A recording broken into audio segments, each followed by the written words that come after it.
Hi, welcome to Around the World in 80s Movies. My name is Vince Leo. I am the author of the film review website, Quipster.net. I've been doing film reviews since 1996, and you can read all of my work at my website, Quipster.net, Quipster.net. While you're there, I do encourage you to check out my other podcast that covers more recent movies. It is called the Quipster Film Review Podcast. You can find the link at that website, Quipster.net. Today I'm going to be getting into the third part of a three-part series looking at benevolent aliens that have visited Earth. Close Encounters of the Third Kind and E.T. were the first two movies in this mini-series. Today I'm going to be getting into a film that pretty much came about or was heavily influenced by those two movies. It's from 1984 and it is called Starman. Starman is a PG-rated film. It definitely would be PG-13 at least today. It does have violence, brief nudity, and language. The runtime is an hour and 55 minutes. Jeff Bridges and Karen Allen are the main stars. Charles Martin Smith has a sizable supporting role. Richard Jekyll, Robert Phelan, MC Gainey are also in the film. John Carpenter is the director. The screenplay credited to Bruce A. Evans and Reynold Gideon. Now, in the late 70s, Columbia Pictures, they had a multi-picture development deal with actor and producer Michael Douglas. In 1980, Douglas bought this script to this sci-fi concept called Starman. It came from Bruce A. Evans and Reynold Gideon, and he urged Columbia to take it up as his next project. Now, Douglas loved the humor and the pathos within the script. This alien race has been studying Earth. They've pretty much figured out everything about Earth except for humans and human behavior. Columbia had just scored a big hit with Steven Spielberg's Close Encounters of the Third Kind. In fact, it was the film that saved the studio from certain bankruptcy. So this seemed a sensible investment to keep going with a similar film. They also wanted to keep Douglas on board with their studio. So Columbia accepted, and Douglas took on an executive producer's role. Now, in addition to Starman, Columbia wanted a follow-up to Close Encounters itself. And Steven Spielberg, he wasn't really interested in doing another Close Encounters film, but he also didn't want to see another franchise that he kicked off tarnished like Jaws was. So he would produce the next film. The project that he came up with was called Night Skies, initially a farm under siege by aliens science fiction horror concept, very much at odds with the tone of the first Close Encounters. So at odds that Spielberg had a change of heart and decided to repackage Night Skies by developing a subplot within that film, one where a kindly alien and an autistic boy form a friendship. And this new direction blossomed into what would become E.T. the Extraterrestrial. After conducting market research, Columbia told Spielberg that his E.T. concept was limited in appeal only to kids and the story veered too close to Starman. So they had to make a choice, and they decided to ride Starman because they felt that had, in addition to appealing to the younger set, it had appeal to adults and women because of its romantic subtext. So they put E.T. into turnaround, and they asked for a proper sequel to Close Encounters again. And by this point, E.T. became a passion project for Spielberg. He asked Universal Pictures to buy it out from Columbia, and he would direct it. Universal gave Columbia $1 million for their turnaround fees and 5% of their profits if they postponed Starman until at least 6 months after E.T.'s release. And feeling that E.T. would be no more popular than a typical live-action Disney release, which wasn't a very popular brand in the early 1980s, they accepted. However, creative differences and E.T.'s monumental success, it sent a wave of panic among the brass at Columbia Pictures. They demanded that Starman be reworked completely, so they churned through what would end up being 6 directors. Those directors included Mark Rydell, who left after the first day. He had artistic disagreements with Michael Douglas that could not be resolved, so he was out of there very quickly. Almost just as quickly was John Badham. He left for War Games. He had viewed E.T. in the theater, and he did not want unflattering comparisons to Spielberg in that film, so he left. Adrian Lyne, he came in, but he lasted a lot longer. He lasted about 6 months. But he would leave to do Flashdance when the studio decided that they were going to turn Starman into a much more comedic concept. Tony Scott then came in. He wanted Broadway star Philip Anglim to play Starman, and he was eventually evicted from the job when he had a bad commercial and critical drubbing for his style over story type of filmmaking, exemplified by his 1983 film called The Hunger. Peter Hyams took over for Scott, but he was taking the opposite end. He was doing too mundane approach, too literal an approach, and so he was out and he decided to go make 2010 the year we make contact, which was actually released the same day as Starman, it turns out, and did actually better. But finally, John Carpenter was the one to take the role, and he stuck. So we have John Carpenter's Starman. Now, Carpenter was putting the finishing touches on Christine when he was hired, and Columbia had admired his reputation for delivering quality films on time and within budget. He said he wanted to do Starman as a little bit more fairy tale in its concept. Instead of just a straight science fiction film, he wanted a little bit more The Wizard of Oz, maybe a little less fantasy than that, but he wanted it more like that than it would be Close Encounters of the Third Kind.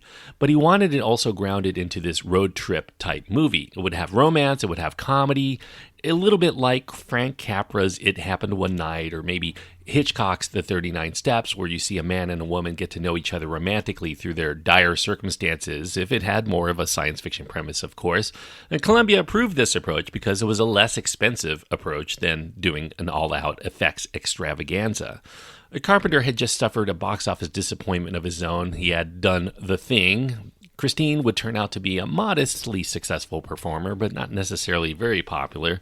And Carpenter wanted here a change of pace from the darkness of some of his films. He was looking for something beyond his comfort zone that would allow him to grow as a director, as an artist. And here was a chance to show that he could make a successful romance or comedy or an adventure and a road movie all in one. And he wanted to prove that he was a good and versatile director. He was not just somebody that was interested in horror-based themes.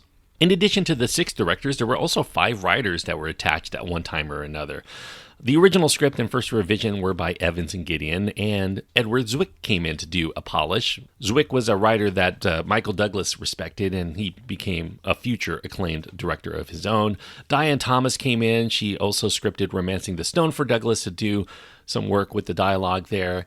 Columbia's resident script doctor came in to do the final revisions, many of them actually, Dean Reisner. Now, many of the snags between all of these writers had to do with getting bogged down with a lot of the details as to the extraterrestrial's appearance and what his ship would look like and what kind of superpowers he would have, and it just took up a lot of the time. So Reisner, when he was brought in, it was specifically to differentiate Starman from E.T., at least initially, because the public was going to see Starman is nothing more than a ripoff of E.T., especially if it was in its current state. But he was also told, don't deviate too much from E.T., because they also wanted to tap into the same market, the same crowd that was out there that made that such a phenomenal success. Now, during the revisions, John Carpenter also caught wind of this other similar project that came out in 1984. It was called The Brother from Another Planet, and it came from John Sayles. Sayles happened to have written the script for the project that would eventually turn into E.T., that was Night Skies.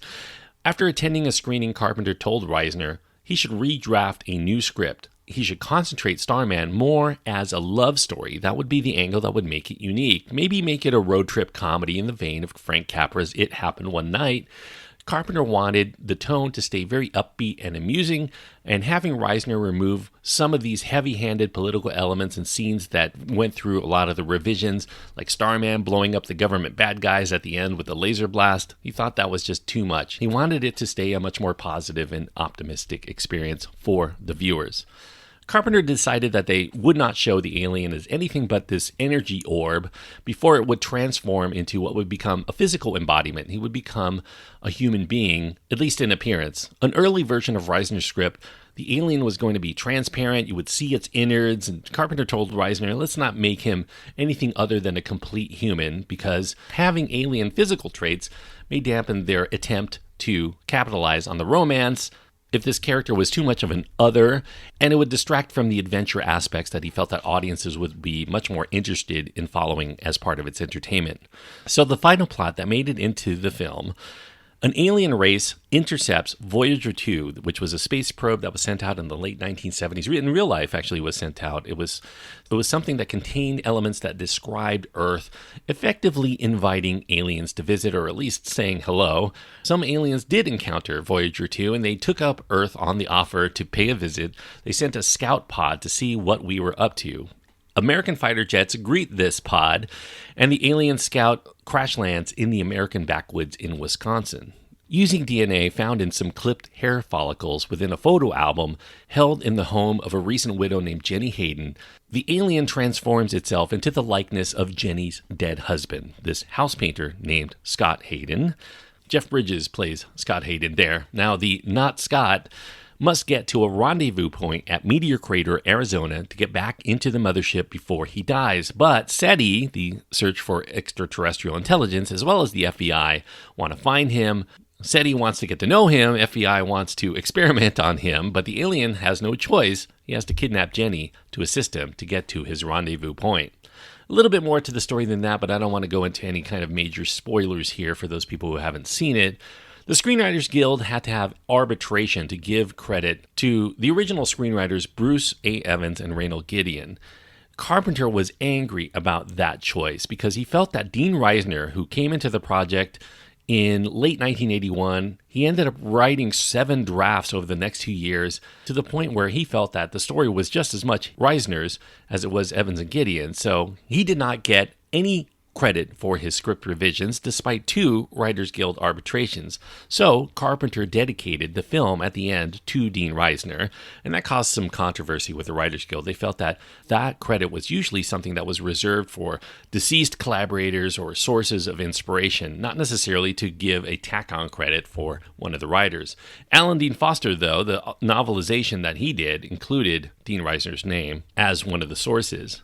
Now, although he came in late, Columbia called it John Carpenter's Starman in its advertisements on its movie posters. Market research found that putting John Carpenter's name above the title did increase audience interest, and that his name did not necessarily denote a horror film to those people that would be interested. They saw him as just a good director, not necessarily as somebody who just made horror films.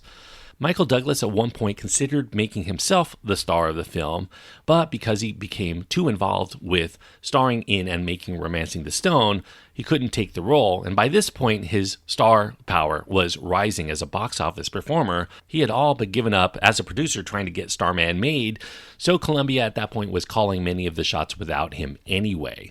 Other than making a few suggestions on some casting changes and some notes on an early cut, Douglas's involvement in the production of Starman was minimal after hiring Carpenter. Now, for the cast, the studio initially wanted to go very young. They wanted some 20-something stars to put in the film. One star that they wanted really badly was Tom Cruise, just coming off of Risky Business. He was going to play Starman. Mariel Hemingway or Diane Lane were suggestions for playing Jenny. Carpenter met with all of these actors, including the 22-year-old Cruise. He would have had no problem making the film with Cruise, but he was still very young, very fresh-faced to play a long-term soulmate for somebody. So in December of 1983, they decided to go with 26-year-old Kevin Bacon. He was slated to star, but then Carpenter started auditioning for the role of Jenny, and he changed his mind as to Kevin Bacon's involvement when he auditioned 33-year-old Karen Allen. Allen clicked instantly as Jenny. She was tough, yet vulnerable in a very convincing way. He felt that this was the Jenny that he had to go with. But because she was older than Kevin Bacon by a few years, he felt that they should go for a male lead that would be much more her age and her equal. So Jeff Bridges was sought, not just because of his box office appeal, but he also has this boyish and manly quality to him, which worked very well for that kind of role.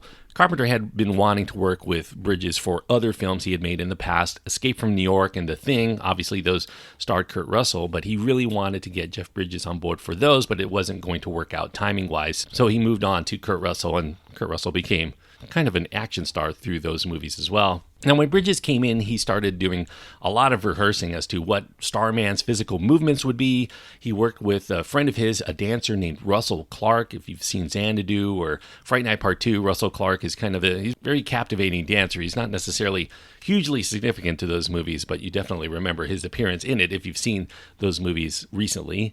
Bridges also thought of Russell Clark as somebody who was very otherworldly in his demeanor. So this was kind of the perfect person to give him choreography to make him seem like an alien.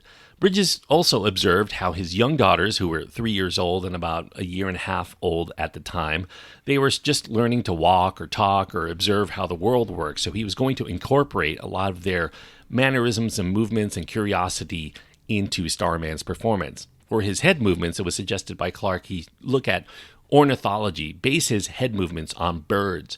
So Bridges kept a picture of a bird on his script to give himself a cue each time to make sure that he moved his head back and forth just like a bird might. Dean Reisner claimed at this point he had written the film as a women's picture. It was really going to be carried by Jenny Hayden, but Bridges managed to steal, with his performance, all of the scenes he was in. He put so much effort into his performance that he really became the one to watch. Now, Karen Allen, she had butted heads repeatedly with Steven Spielberg on Raiders of the Lost Ark for not valuing input from his actors. She says that Starman was one of the most pleasurable experiences of her screen acting career. She found John Carpenter a refreshing change of pace. He worked with his actors on their motivation, and he valued their opinion on shaping how they might behave in certain situations, even if it was not specifically in the script or in his storyboards. For instance, the script depicts Jenny in complete fear of the alien, assuming her husband's body, but Allen felt she'd be a little bit more conflicted about seeing this. She would be repulsed, for sure, but she was still intrigued enough, because she was seeing her dead husband here, to want to explore this possibility that he is somehow in there, to find his presence comforting much more quickly. So Allen saw the role as a challenge in achieving and maintaining an emotional state of mind throughout, especially since this was something that she would never experience in real life. She had to create all of these emotions that nobody had ever experienced because nobody has ever gone through what she's going through in this film. Charles Martin Smith, he was cast. He didn't even have to audition. He received a phone call from Carpenter. He had never worked with Carpenter before, but Carpenter was a big fan of Smith's work due to his inherent likability instantly on the screen. He had tried a couple of times to work with him before, but he was always busy, so he got him on board for Starman. Despite minimal effect sequences, they did hire some of the best technical crews in Hollywood. Joe Alves came in. He was somebody who worked on Close Encounters as well as Jaws. He scouted locations. He performed second unit directorial duties. Makeup effects brought in some pretty big heavy hitters here. 3 major talents: Dick Smith, Rick Baker, and Stan Winston.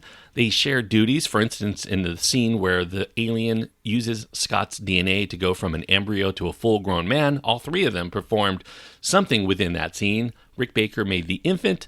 Stan Winston created this effect of the infant turning into a boy, and then Dick Smith handled the boy turning into a man. All of these creators, though, did complain about being asked to do effects work with a film with such a severely limited budget because they thought audiences were going to expect, by having their names attached, really eye-popping visuals that aren't really there for most of the runtime.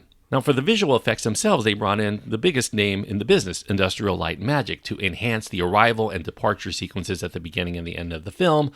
Now, some did badmouth some of the effects work done here, feeling it like it doesn't really flow with the rest of the movie. Joe Alves in particular said that Industrial Light and Magic delivered effects here that were not what he asked for. He said that the title of Starman maybe should be changed so that audiences would not anticipate this effects-dominated film. And some science fiction buffs do complain that the mothership ending does plagiarize this 1982 film from New World Pictures that starred Robert Carradine called Wavelength. It's an ending that has a similarly shiny orb-like spacecraft that reflects its surroundings. It was coming out on video, so people were making instant comparisons between Wavelength and what they were seeing in Starman.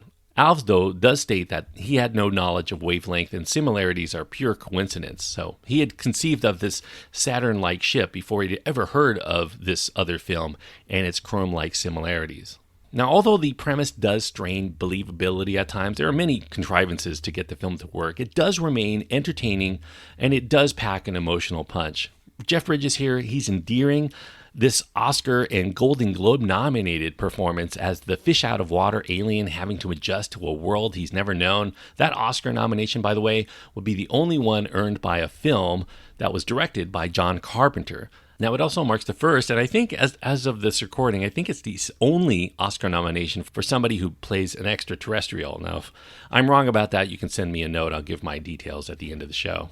The love story here, it's a bit rushed. It has to be rushed because you have to go from complete repulsion to love by within 3 days worth of story time, but it does feel genuine, and that's thanks to the committed performances by Jeff Bridges and Karen Allen.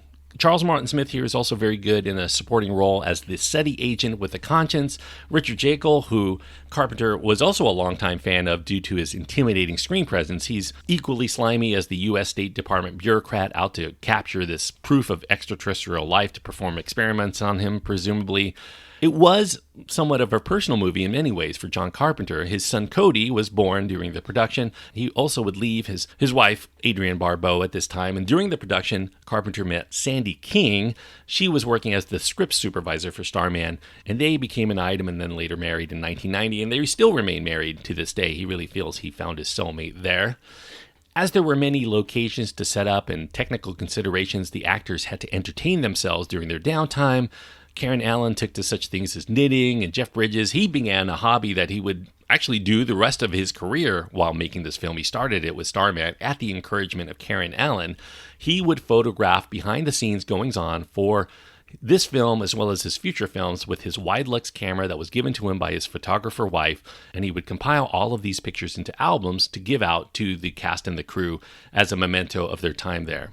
Now, as for the plot of Starman, it's a bit murky. It does start off with, I think, a missing piece that I would have liked to seen there. You would think that it would be vital to understanding what's going on, which is the reason that the alien has decided to come to Earth only to be picked up right away to go home. We do get a vague reference to him being a map maker, maybe an explorer, which is, I guess, for the purpose of a thoughtful romantic sci-fi concept, that's good enough because the emphasis was not necessarily on his mission, much more so than what happens during the journey. There are some religious implications here. Christ allusions abound, kind of a wink that the Starman comes from a heavenly place are there.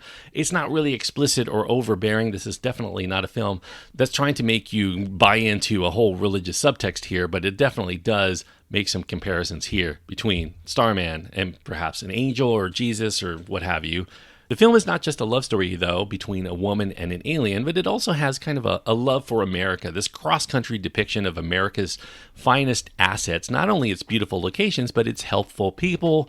Most Carpenter stories have working-class people as the heroes.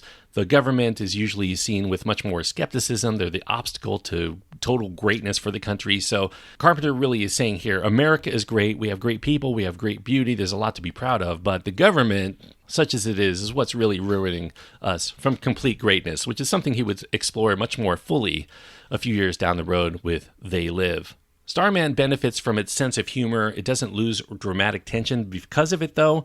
Some contrivances, as I mentioned, do abound. You have a young man with a hot rod offering to give Jenny a ride. You presume because she's an attractive woman that he would be interested in, so you could make up your own conclusions there, but there's no rationale as to why later, when they encounter a roadblock, that he decides to set off an explosive distraction to assure her safety, even though he was never going to see her again.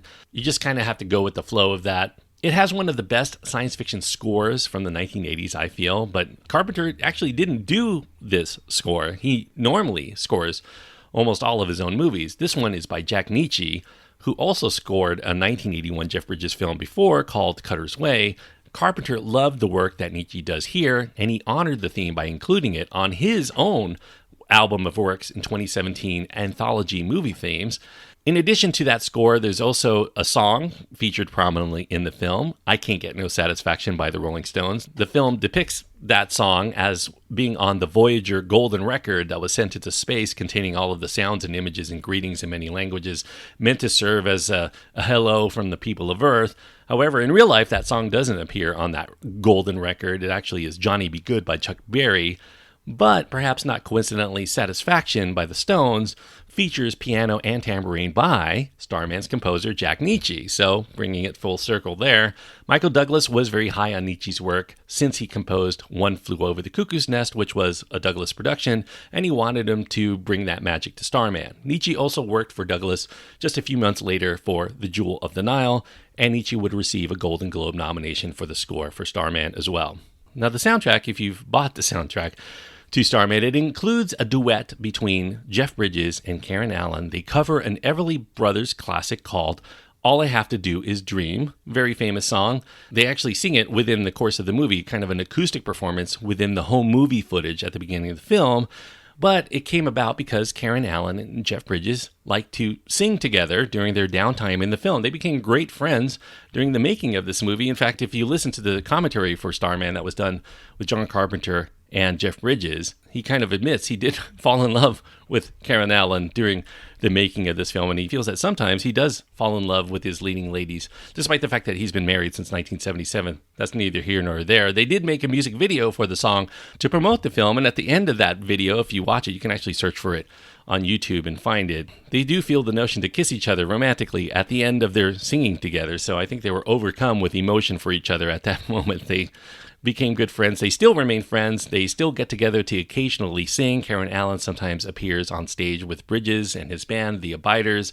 And in addition to singing, she also knows how to play harmonica. She does the blues harp for the band when she does make her appearances. The Starman, for some reason, has a reputation of being kind of a hit film for John Carpenter, maybe a successful film, but actually it really was not. It never cracked the top 5 on any of its weeks of release, but word of mouth was kind for it. It did linger in theaters for a while. It was a modest earner. It went through the holidays, and then it took in $28 million overall in the U.S., which is pretty good for a John Carpenter film. Unfortunately, the production budget was $24 million, and that's not including all of the advertisements and the printing of the films and all that other stuff that causes overhead. But it did make money back if you want to consider that it was successful with international markets as well. So in the end, it was a hit, even though it did not make very much money above what Columbia paid for. Certainly a big disappointment when you want to compare it to what E.T. took in. But despite all of that, I do think that Starman, as a movie, it's very underrated. I think it's an overlooked gem, even by John Carpenter fans. I feel like so many other of his genre films are picked out by genre lovers. For instance, horror film fanatics really love, obviously, Halloween and The Thing and some of his other films. And a lot of his fans feel like this is much more of a mainstream or a commercial type movie for him, not necessarily much more of a niche movie, definitely more of a crowd pleaser. So they tend to deride it a little bit more than some of his other films. Carpenter's name is above the title when you buy it, so some of his horror fans may be disappointed seeing him take on such a light and romantic film and generally disregard it in his overall body of work as an auteur, but I feel that this definitely showcases John Carpenter's strengths as a director, as somebody who's committed to the story and storytelling. He does tell a story quite well. Despite all of the contrivances and the shortcuts that it needs to take, you ultimately do come to care about these characters and you're interested in their plight enough to make it to the end, and that's why I will give Starman 3.5 stars out of 4. 3.5 stars on my scale means that I do think that Starman is a good film, and I definitely recommend it for people who like this kind of movie. If you're a romantic comedy fan, especially if you have an inkling toward science fiction, you definitely will get a lot of mileage out of Starman. Certainly, it's a movie I've seen quite a few over the years. I introduced my wife to it for the purpose of this review. She had never seen it before, and she came away. She's not a big sci-fi fan necessarily, but she came away really enjoying it as well. So 3.5 stars out of 4 is what I think Starman earns. Now, before I go, I do have a few notes that I do want to talk about. In 1986, Michael Douglas did produce a TV show for ABC that was based on Starman. It actually was a sequel, but much later. Starman had Robert Hayes in the Starman role. It's set about 14 years after the events of this movie, and it features Starman, who assumes a different body. That's why it's Robert Hayes and not Jeff Bridges.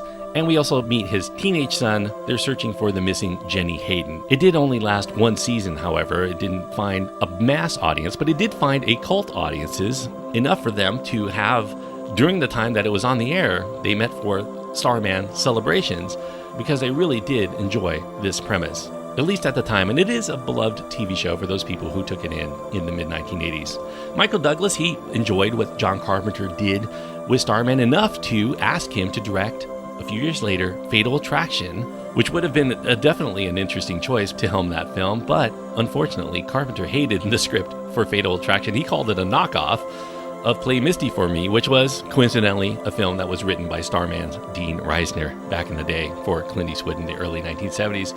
Instead, one of the directors that Carpenter replaced on Starman replaced him on Fatal Attraction, Adrian Lyne. He took the gig, and it became a huge success. In 2016, co-producer Michael Douglas was still involved trying to make a remake of Starman. He developed a film with Sean Levy as the director and Arash Amel as the screenwriter. The new version promised to have this younger cast, but little has been heard of this project after its announcement in 2016. In 2018, though, in interviews, Jeff Bridges revealed that he and Karen Allen had been discussing coming back for a Starman sequel, independent of the one that Douglas was trying to do with Levy. They were disappointed that they were not even asked to participate in that remake, so they do feel that they should come back to do another Starman film. Certainly, that would be interesting for Starman fans to see. I don't know if there are enough fans to justify the amount of money and time and effort to put into a remake, so it may never come about, but I definitely would be interested in seeing it if it ever does. It awaits to be seen. I don't want to get my hopes up. Thank you so much for listening. I hope that you enjoyed this retrospective look at Starman. If you have your own thoughts on Starman that you want to impart to me, maybe something I missed, or maybe something that you want to echo in terms of how I feel about this film, you can find my contact information at my website. That's at quipster.net, QWIPSTER.net. There's my email address, links to my Twitter feed, Facebook page, Instagram. Any of those ways are adequate to get in touch with me on any subject that you want. As far as what I'm going to be talking about next week, it's a film I actually mentioned during the body of this review. It's another movie that does get comparisons to E.T., although it's much more of an independent film, definitely an indie film vibe. Not an easy film to find nowadays. You might have to search eBay for a copy of this, or maybe check your local library. They might actually have it there, because it's not an easy film to find, at least here in 2020. It is called The Brother from Another Planet, written and directed and edited by John Sayles, who did Night Skies, that eventually became E.T., and I will be talking about that film, which I haven't caught since I was in college, and I was very much enamored of the film at that time to watch it a few times. The Brother from Another Planet from 1984. Until then, thank you so much for listening and joining me on this trip around the world in 80s movies.